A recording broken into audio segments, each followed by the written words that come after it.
we go, threats versus capabilities. I'd rather have more of one than the other, and I guess our speaker is going to help me decide which of which. Thomas Fischer has spoken at, well, this is not your first, is it? No, it's my third. That's your third first, and you've spoken at all of them, eh? The last three? Yeah? Well, not the virtual ones. I Yeah, didn't do the well, virtual ones. okay. So anyway, that's a pretty good track record. I've seen some of his talks. They're pretty good. Let's give him a warm round of applause, and I'm going to get the hell off stage. Thank you. Thank you, Chair. Well, good afternoon, everybody. Hope you had a good break, got some coffee, still awake. It's getting long. It's been a long day for everybody. Okay. So I'm not going to go over who I am. You can read it in the booklet.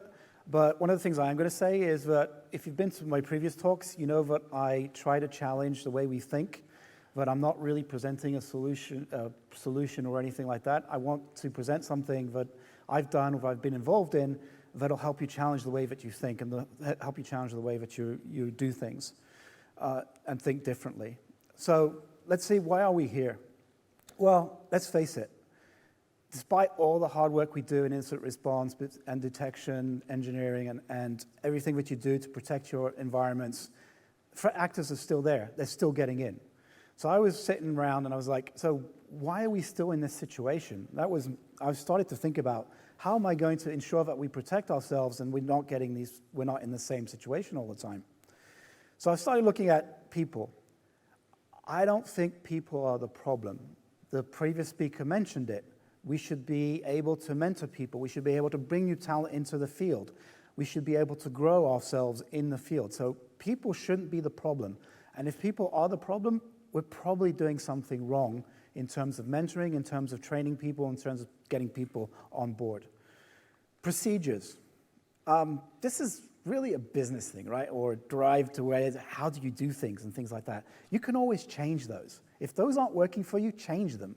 I mean, it's simple. It's a procedure. It's a written document. If they are static and they're not living in your environment, then, again, you need to rethink how you're doing your procedures and what you're doing with procedures. Technology. So this is the one that we always kind of end up blaming. If you think about it, you're always blaming technology to a certain extent. You're saying, oh, this tool is failing, or I don't have these capabilities in this tool, so I can't do this, I can't do that. So one day, actually at a recent meeting I was at, this quote came up.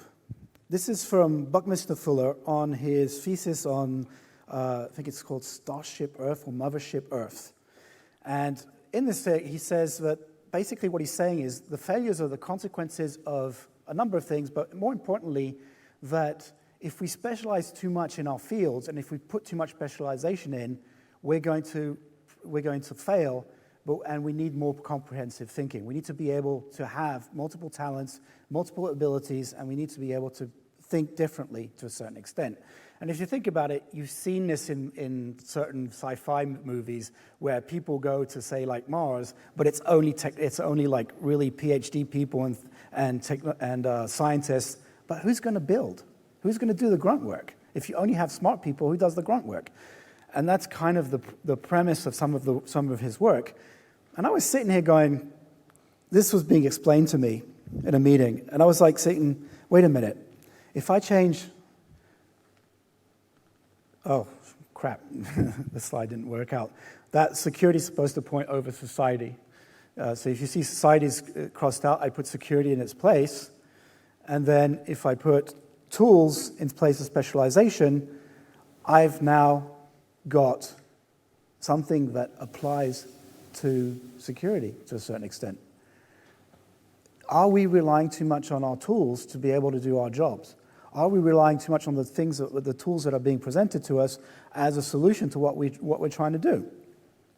And this is where I was like, okay, this is a good starting point. You know, we always blame tools for not being able to do what they're supposed to be doing. I've been in a number of conversations the past few weeks where the tool vendors are really starting to get on my nerves. And then you get this. I found this infographic from Security, I think it's really good because it kind of describes our environment right now. If you're part of a SOC, or if you're part of a response team, and if you're trying to get into like understanding what's going on with all the things that are on the market, there's so much stuff, and there's so many different directions people are telling you, pushing you to. And then there's XDR, right? The new thing is XDR. I actually saw, I think out of RSA, somebody said there was an XDR next gen. It's like, what the?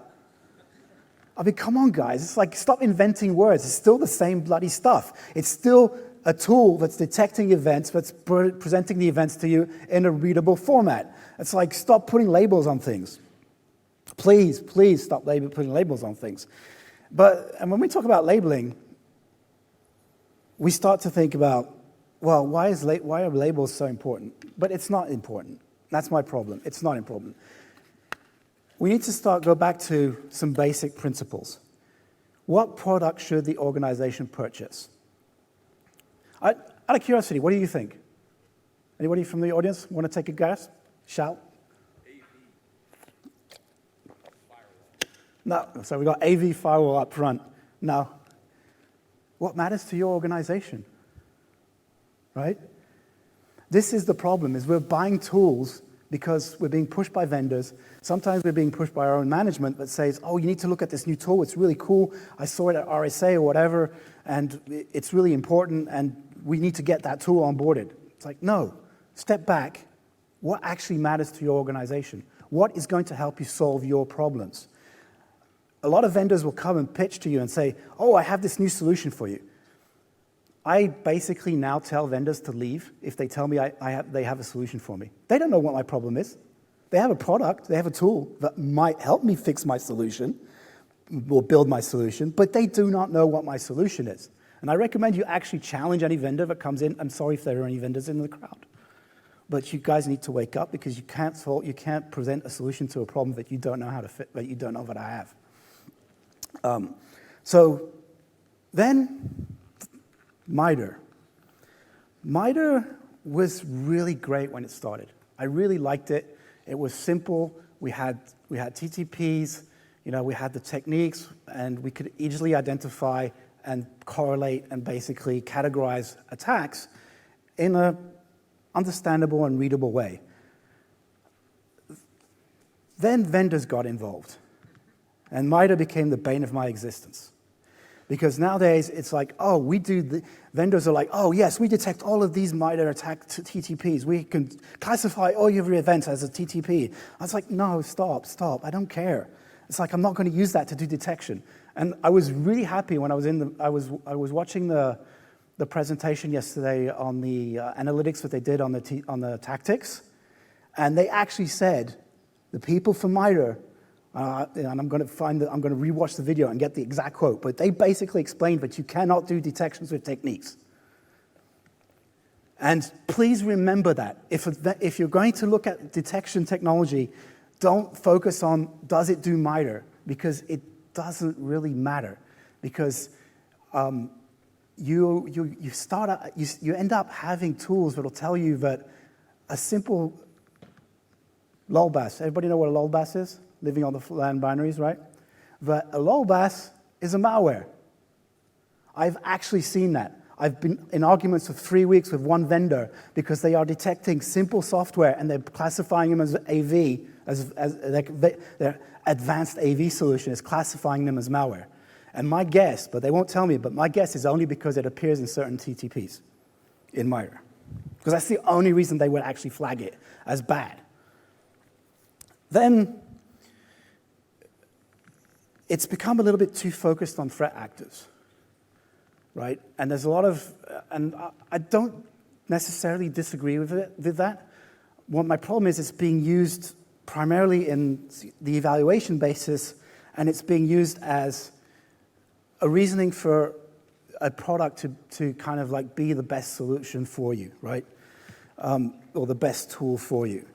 And that's fine, but you don't know what the unknowns are. My problem is, like in that list, there's probably my organization, there's probably only one actor that I'm really concerned with. But there's a whole bunch of other actors that I'm concerned with that are not in this list.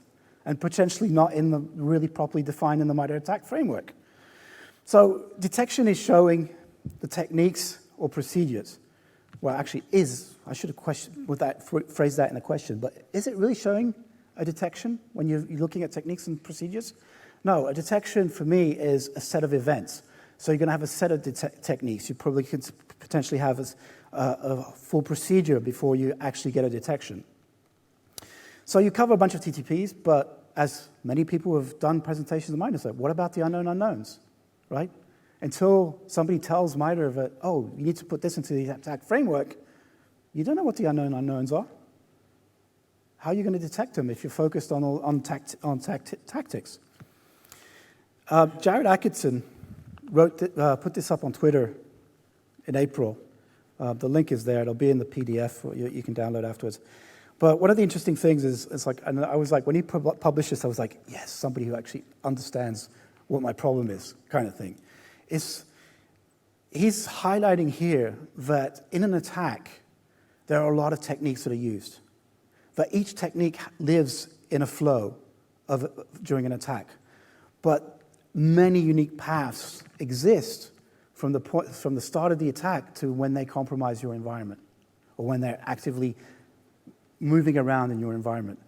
And that's the problem, is that we don't have, when you're looking at things in such a structured way, you're kind of losing the visibility that you should be looking at, which is having a much wider visibility and looking at events and processing the events based on your environment. And that's something that if you go into threat hunting, I think Joe this morning said it in his threat hunting presentation. He basically said, it's like you have to kind of understand your environment if you're going to do threat hunting properly. And you're going to have to feed that loop continuously to be able to understand that. So what can we do differently? So I was sitting there going, it's like, so what really is my problem? And my problem is like, and I've done this a number of times, even before I was with my current company. I was sitting there going, it's like, if I'm going to look at these things and I'm going to rebuild a SOC, or I'm going to rebuild an IR team, or I'm going to rebuild our capabilities to do detection, it's like, what's my real problem? My real problem is that I don't really understand what my current capabilities are, or what I really need to focus on. And that's where the challenge is. And that's where I want to try and solve this. And this is where I wanted to push new thinking. So I started thinking, well, threat modeling, right? We do threat modeling. Everybody does threat modeling when they're deploying applications, when they're deploying infrastructure, right? Right? No, exactly. Threat modeling works, it's nice, but it's also complicated to do. It takes a lot of time sometimes. And typically it's focused on the application and the infrastructure of the application. The other problem I have with it too is that it can tend to be focused on risk rather than what am I going to actually protect my environment against. So it's very much a risk-based approach. Risks are nice, but have you ever tried to actually map a risk into detections? It's like, let's take a car analogy, right? We know there's a risk of driving out into the street, and that something might happen, right? So we prepare ourselves, right? This is risk mitigation. You put seatbelts on, you drive slowly, you have airbags, you make sure everybody's seated, and things like that. But what's the threat? The threat is somebody running into you. The threat is that there's an external event that happens and you have a car accident. That's not a risk, right? I didn't mean to say that. That's not exactly what I meant. The threat is what's going to happen. Now I lost the train of my thought. I need to reboot. Right, back up a slide. No, I need to reboot my brain. Sorry, everybody. So, as I was saying, when we're in the car, so somebody's going to crash into you. That's the threat, right? Somebody's crashing into you, that's the threat. Now you've prepared and you mitigated a risk, which is how much damage you can do to your environment, to yourself, or to the people in your car, right? By putting in the seatbelts, by putting in the airbags. But the threat is still there. It's like, how am I going to detect that threat? And if you think about some of the recent stories with the Tesla cars and things like that on the auto drive, they basically are continuously monitoring the road in front of them to look for potential threats, right?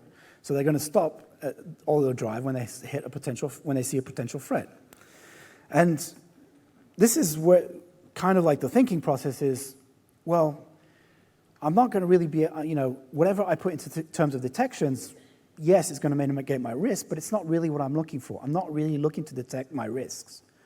My risks are that my company gets compromised. But how does it get compromised? I want to protect myself against how it's going to be compromised. And for me, I mean, you can argue this with me afterwards. We can't spend the, but I don't see risk as a good way to do incident response, right? Incident response, we're responding to a threat, we're responding to a threat actor trying to break into our environment, responding to specific events. And when I'm looking at detection engineering, I'm not really going to engineer a detection for a risk. I'm going to engineer a detection for a threat, right? That's why we talk about threat actors. That's why we talk about, MITRE talks about threat actors as well, and those CTPs. So my focus was that I wanted a practical approach based on what I can actually detect, but also what I want to protect the organization against. So, like a threat actor coming into my environment, some ransomware attacks, potentially some idiot that's trying to phish me, right? Some things like that. Those are real threats, right, against my organization.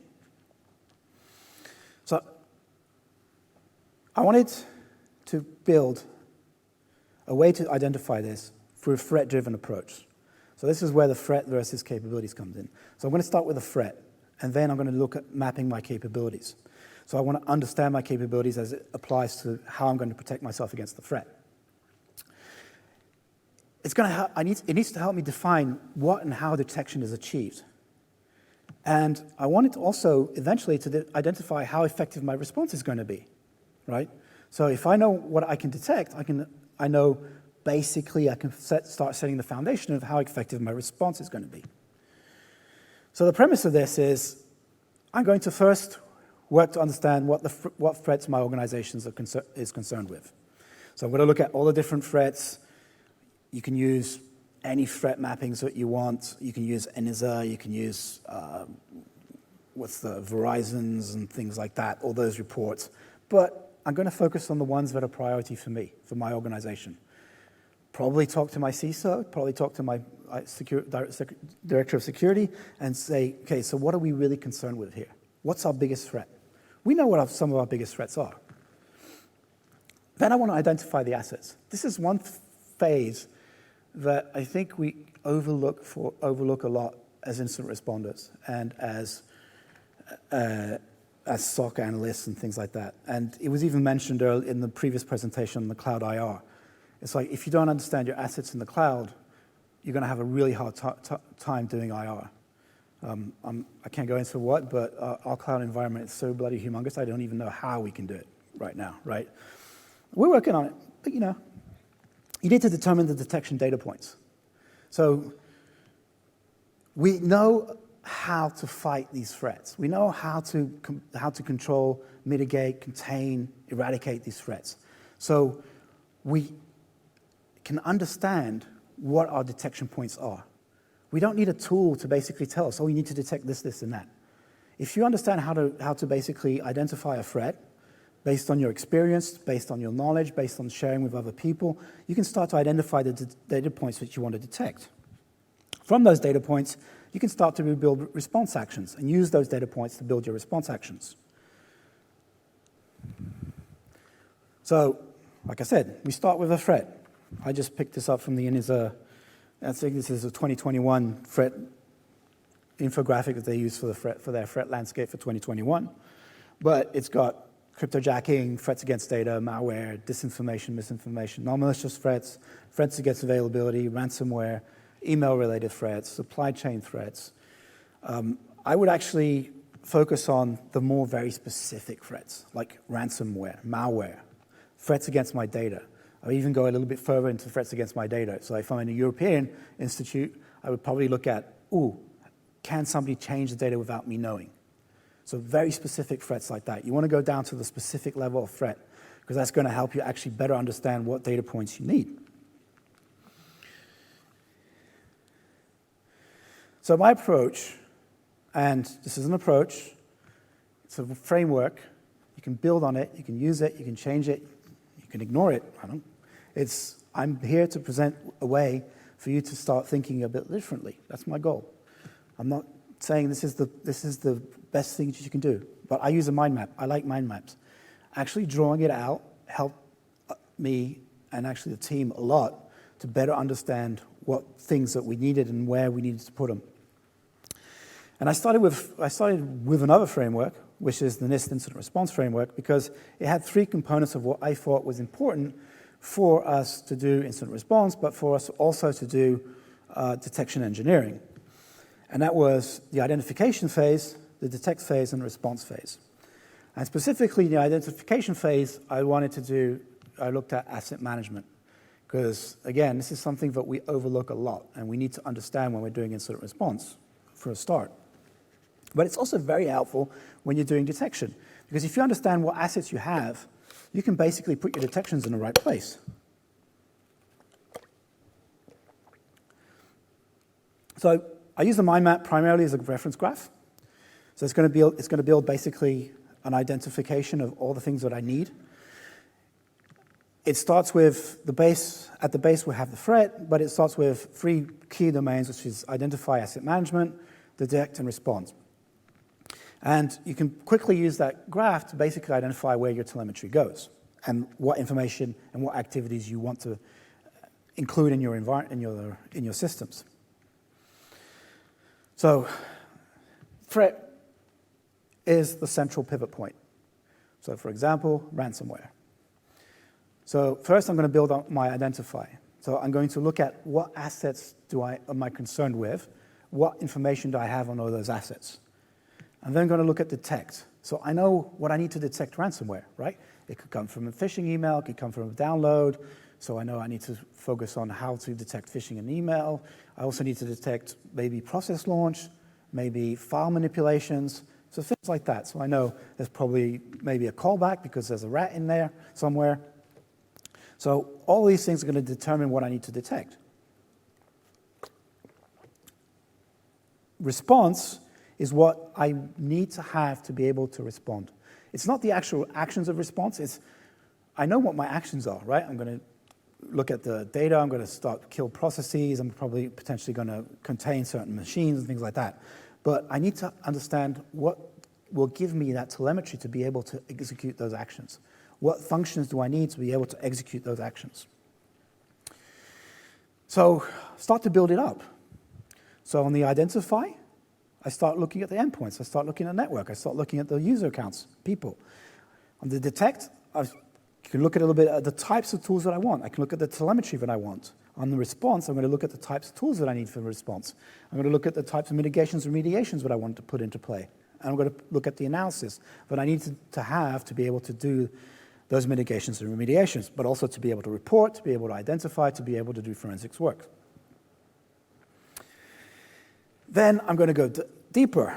So endpoints, hopefully I have a CMDB. Hopefully.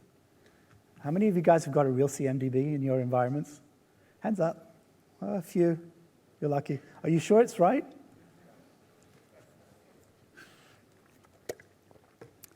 I'm going to look at, for network, I'm going to look at my IP assignments. If you have a really big network, if you're working in the cloud and you have multiple cloud accounts, you're going to have a crap load of networks. And they hopefully are not overlapped, but if you've got a good network engineers, they won't be overlapped. But sometimes, you know.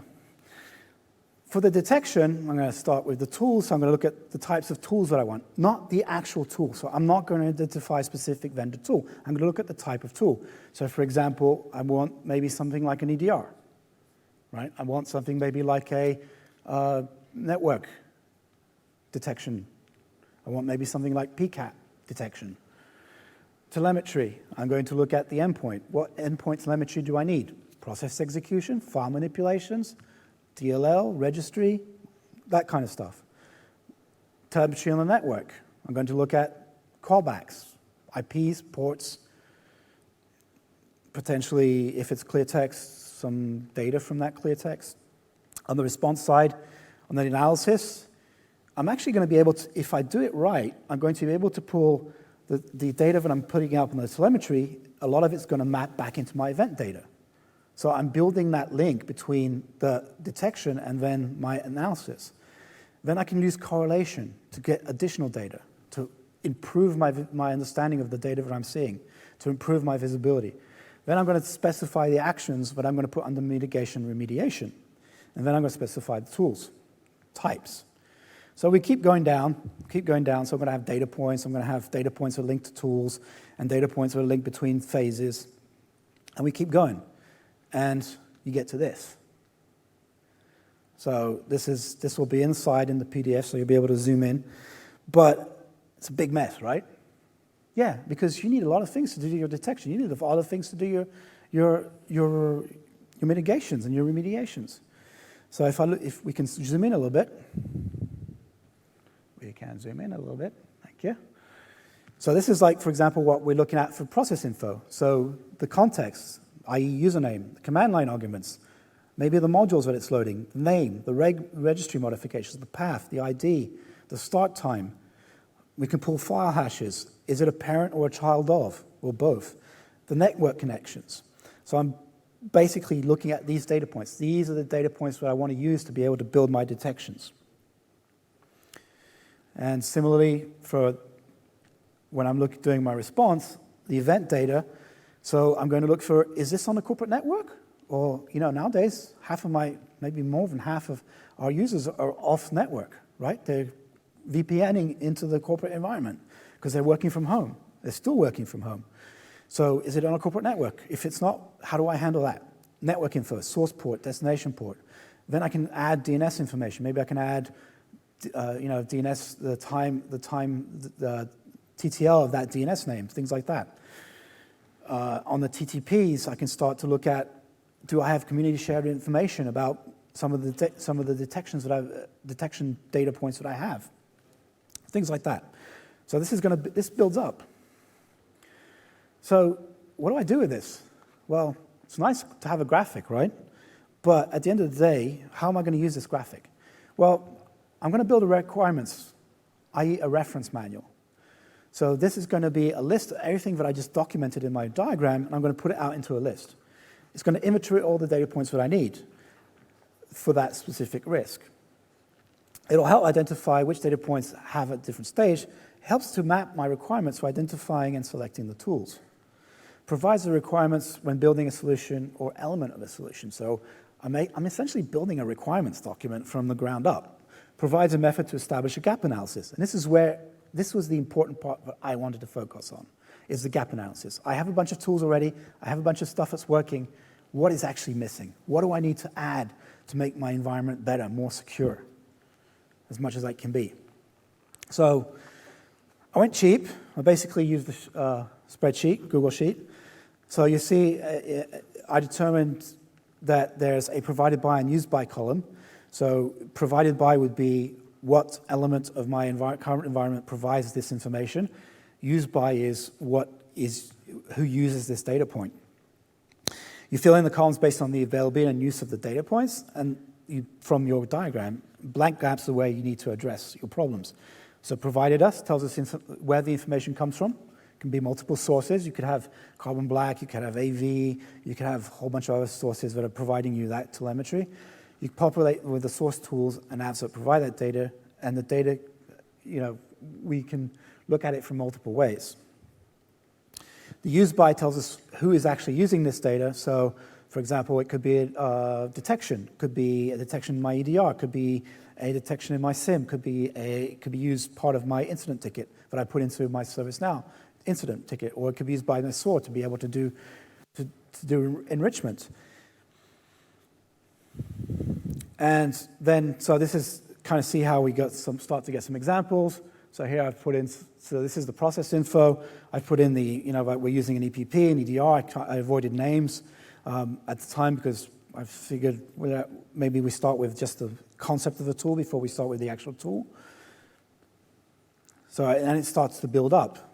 And you can see, like in this example, we have a few empty spots here. So some of this stuff isn't being detected. Some of this stuff isn't being used, right? So then I can go back and say, oh, do we need to actually use this? Should I be using this?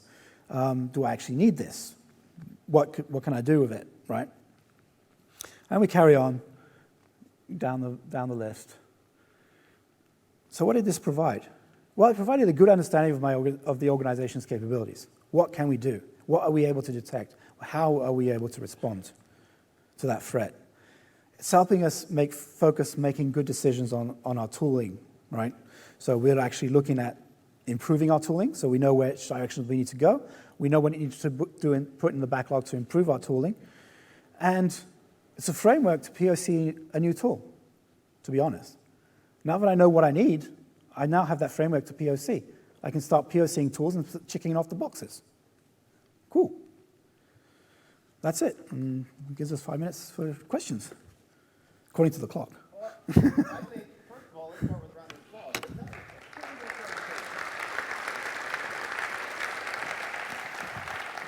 I don't know about all y'all. I'm tired for various reasons. We may be tired for different reasons, but this talk, I didn't feel like I was going to fall asleep for 1 second. So that's meant as a compliment. You got some questions out here, or some comments disguised as questions? Statements? You can argue with me. I don't mind. Arguments get too pralines. This is an opinion that I'm projecting. I could be wrong. You guys have your own opinions. You have your own ways of doing things, and I'm happy to discuss and argue with it. But maybe not a full argument, but get contradiction. The person up there was. Oh, thank you. Is this on? Thanks for the talk. I really enjoy, I don't know, figuring out different ways to do things, or I don't know. Thinking differently. Yeah, thinking differently. I'm Eric Julian from Okta.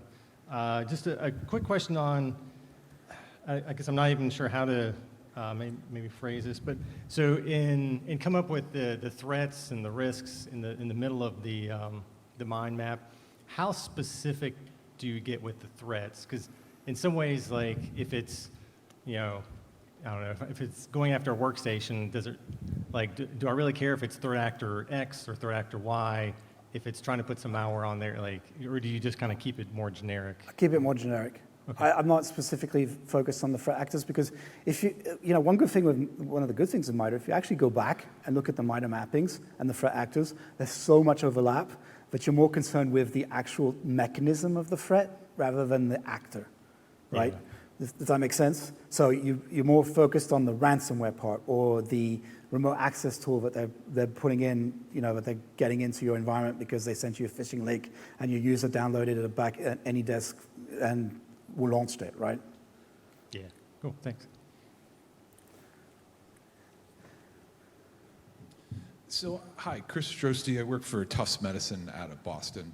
And I wanted to sort of pick your brain. One of the slides you had up was about threat modeling. You said that it's hard to do, which I agree, but I think that it's one of the more useful things, one of the more useful exercises, maybe other than a tabletop, that we can do. Do you have any ideas about how to make it easier or why it's so hard? So why it's so hard? My experience has been that basically when you talk to developers or the solutions architects, you're talking in vague concepts with them, right? Unless they're security aware, a lot of times it's a vague concept, you mean there's a risk, okay, but what does that actually mean, right? So, there's a risk, they might get into my data. So, this is my data. It's like, how are they going to get into my data kind of thing, right? So visualizing that conceptually, sometimes it's hard for developers to actually do. My bigger issue is that a lot of this stuff is very focused on that risk aspect where, I need to protect my data from the potential that somebody's going to get into my data. And then we say, we've got mitigations we can put into play. But we're only really identifying the mitigations. At least this is my experience, right? And my experience has been mitigations are identified, but we don't actually go that step further and say, okay, what am I going to need to actually detect and ensure that my mitigations are working? It kind of stops, right? Now, there's different people that do threat modeling different ways. this is a generic experience that I've had over a number of companies now, over a number of years, and threat modeling has evolved, but I still see it as a problem. It's like when I look at doing detection engineering, and I go back to some of the app developers and some of the app owners and things like that, and I go, so like, you're sending me all these logs, but what do you want me to actually detect in those logs? What's your risk? You know, what's the threat that you have against that data or that application? They say, but you're the SOC, you tell me. Exactly. But the problem is, I'm the SOC, I'm doing the detection engineering, but I don't know what the hell your application does. I don't know what your logs are. It's like, you need to explain it to me, right? Because otherwise, it's just a bunch of data streaming into my SIM. And that's where I come back to, I kind of want to do this top-down, I suppose you could bottom-up approach or top-down approach or whatever, whichever way you want to look at it, but I want to understand my capabilities and then map those capabilities into something that I'm protecting against. Or I'm protecting against something and I have capabilities that will help me protect against them. That sounds like what my grandpa used to say, measure twice and cut once. Yeah. I'm a big fan of asking what problem we're trying to solve before we get busy, Yeah. and I like that mind mapping approach. We have any more questions? I think we have time for one more, but make it good. Going once? Twice? Let's have a round of applause for Thomas. Thank you, everybody, for listening to this. So we're going to have about a 10-minute break, and then we have our final speaker in this block. And so I look forward to seeing you back here, or not. If you want to come grab some Belgian chocolates, I'm not packing them back, so come, they're right there.